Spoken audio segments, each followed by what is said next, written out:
Athikabu a kanitha wa Gatoreki nĩ morĩtie ateti gũtabania kambĩini cia thayũ na iria irahunjia maũndũ marĩa magekĩra a Kenya hatarĩ kũigĩrĩria ũkabira kana mĩario ĩngĩrehe rũmena kana ngayũkano. John Kanduna Jue hamwe na mũthikabu wa Diocese ya Nyeri Anthony Muheria mahunjĩtie thayũ igongona-inĩ rĩa mathiko ma Father Mũtĩku Gabriel Jeru mwena wa Carolina kũrĩa mwena wa Embu.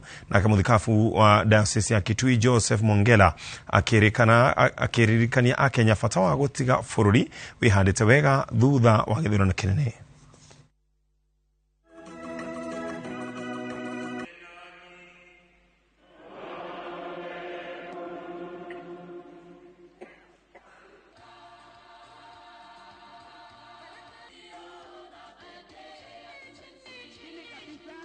We thank God for the peace that we experience in our country so far and urge our leaders to continue their campaigns in a peaceful way, respecting each other, not to use abusive words, not to incite people into violence.